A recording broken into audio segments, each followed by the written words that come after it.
Penyerang timnas Indonesia Marcelino Ferdinand sukses gemparkan Liga Inggris setelah dipercayakan sang pelatih melakukan debutnya bersama tim senior. Begini tanggapan berkelas Erick Thohir.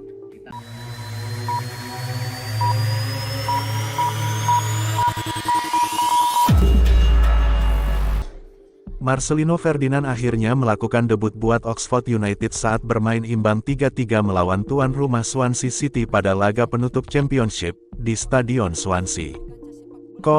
Sabtu, tanggal 3 Mei tahun 2025. Marcelino masuk dari menit ke-77 setelah menggantikan oleh Romeni yang bermain sejak menit pertama. SofaScore mencatat Marcelino melakukan 7 sentuhan, 5 umpan dengan akurasi umpan 100%, 2 kemenangan duel darat, dan 1 tackle sukses. Laga melawan Swansea adalah laga kelima di mana pemain berusia 20 tahun itu masuk skuad pertandingan Liga bersama Oxford. Sebelumnya, ia berada di bangku cadangan 4 kali beruntun pada laga melawan Hull City, Watford, Middlesbrough, dan Sheffield United, November lalu. Ini penampilan kedua Marcelino bersama Oxford setelah laga babak ketiga Piala FA saat dikalahkan Exeter City 1-3 pada Januari lalu. Oh Ji-sung, Ronald Pereira Martins, dan Liam Cullen dari Swansea, serta Greg Lee, Michael Helik, dan Przemysław Placeta dari Oxford membuat laga itu berakhir imbang 3-3. Hasil laga ini mengakhiri posisi Oxford di posisi 17 dari 24 tim, dengan 53 poin dari 13 kemenangan dan 14 hasil seri. Oxford tetap bermain di Liga Championship musim depan setelah unggul 4 poin dari Luton Town di posisi teratas zona degradasi. Komentar Erick Thohir. Ketua Umum PSSI Erick Thohir mengomentari kiprah Marcelino Ferdinand dan Ole Romeni di Oxford United. Ia senang kembali melihat Ole Romeni menjadi starter untuk ke-7 kalinya. Ini adalah starter pertama bagi Ole setelah dalam 4 laga sebelumnya selalu tak masuk dalam 11 pertama dari pelatih Gary Rowett. Ole yang musim ini tampil 14 kali bersama Oxford. Senang melihat Ole Romeni kembali menjadi starter di Oxford United pada pertandingan terakhir EFL Championship musim ini. Oxford United juga sudah memastikan bertahan di EFL Championship untuk musim depan, kata Erick. Pada laga ini, Ole bermain selama 77 menit dengan mencatatkan 19 sentuhan, 10 umpan dengan akurasi 60%, 1 umpan jauh sukses, 1 kemenangan duel udara, dan 1 sapuan menurut data statistik SofaScore. Erick juga senang dengan masuknya Marcelino ke dalam daftar pemain cadangan. Marcelino sendiri pada akhirnya mencatatkan debutnya untuk Oxford di Liga setelah pada laga itu ia bermain sekitar 13 menit saat menggantikan rekan senegaranya. Marcelino Ferdinand juga masuk dalam daftar pemain cadangan Oxford dan berpeluang mendapat pengalaman bermain di tim utama Oxford United, ujar Erick.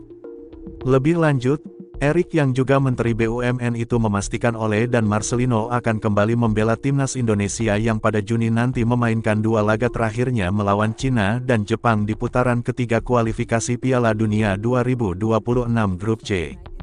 Kedua pemain ini akan kembali membela timnas Indonesia yang masih berpeluang tampil di Piala Dunia. Semoga ini menjadi tambahan semangat bagi mereka berdua sebelum berjuang dalam lanjutkan kualifikasi Piala Dunia 2026 melawan Cina dan Jepang, kata dia lagi. Di sisi lain, kehadiran atlet diaspora yang memiliki darah keturunan Indonesia merupakan bentuk komitmen pemerintah dalam memberikan kesempatan yang sama bagi mereka untuk membela merah putih. Di tempat yang sama, Direktur Jenderal AHU, Widodo, menegaskan komitmennya untuk mendukung semua proses naturalisasi untuk kepentingan prestasi olahraga nasional. Pemerintah juga menekankan pentingnya dukungan dari berbagai pihak, termasuk masyarakat dan sektor swasta dalam membangun ekosistem olahraga yang sehat dan kompetitif.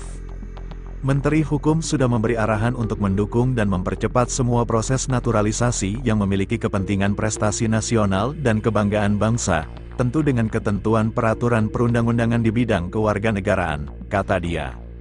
Di sisi lain, jersey kiper timnas Indonesia resmi dirilis. Baju perang Marten Paes dan kolega tampak elegan. Timnas Indonesia resmi memperkenalkan jersey terbaru untuk posisi kiper, yang akan digunakan dalam laga kualifikasi Piala Dunia 2026. Kostum anyar ini menampilkan desain yang modern, dengan kombinasi warna yang mencolok serta sentuhan khas budaya Indonesia. Untuk jersey home, seragam kiper didominasi warna kuning cerah yang dipadukan dengan kerah model O berwarna hitam. Detail warna hitam juga terlihat pada bagian pundak dan lengan, memberikan kontras yang tegas. Selain itu, aksen garis hitam di sisi kostum semakin menambah karakter pada desainnya. Tak ketinggalan, lambang Garuda dengan gagah terpampang di dada, memperkuat identitas kebanggaan nasional. Sementara itu, jersey tandang hadir dalam balutan warna hitam, menawarkan kesan lebih maskulin dan elegan. Keunikan desain terlihat pada bagian kerah, di mana terdapat sentuhan motif batik yang memberikan nuansa khas budaya Indonesia. Elemen ini membuat kostum kiper tidak hanya tampil sporty, tetapi juga berkelas. Respon positif pun bermunculan dari para penggemar sepak bola tanah air. Banyak netizen yang memuji desainnya, terutama kombinasi warna dan aksen batik yang memberikan tampilan unik dibanding jersey sebelumnya. Jersey kiper terbaru ini akan dikenakan dalam laga krusial saat timnas Indonesia menghadapi Australia dalam lanjutan grup C kualifikasi Piala Dunia 2026 zona Asia. Pertandingan akan berlangsung di Sydney Football Stadium pada Kamis, tanggal 20 Maret tahun 2025, malam WIB.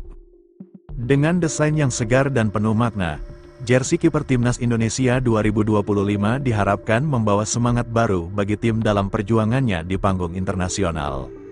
Di sisi lain, Ketua Umum PSSI Erick Thohir mensyukuri tiket pertandingan timnas Indonesia vs Bahrain pada kualifikasi Piala Dunia 2026 sudah resmi habis terjual.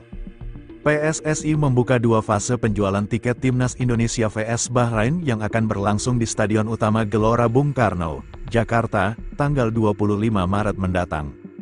Penjualan fase pertama berlangsung pada Selasa, 4/3. Penjualan fase pertama ini hanya melalui live-in mandiri dan dinyatakan habis terjual kurang dari 24 jam. PSSI kemudian kembali melakukan penjualan tiket terbatas pada Jumat 7/3. Tidak butuh waktu lama untuk tiket Indonesia vs Bahrain kembali habis terjual.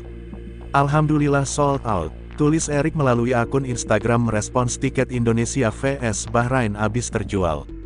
Lebih lanjut Erick mengaku tidak sabar untuk bertemu dengan puluhan ribu supporter timnas Indonesia di SUGBK saat melawan Bahrain. Terima kasih untuk dukungan yang luar biasa. Sampai jumpa di Stadion Gelora Bung Karno, tulis Erick. Duel melawan Bahrain merupakan salah satu pertandingan krusial bagi timnas Indonesia pada kualifikasi Piala Dunia 2026. Sebelum menjamu Bahrain, tim Merah Putih akan lebih dulu melakoni laga tandang melawan Australia di Sydney pada tanggal 20 Maret. Indonesia wajib meraih hasil positif di dua pertandingan itu demi menjaga peluang lolos ke Piala Dunia 2026.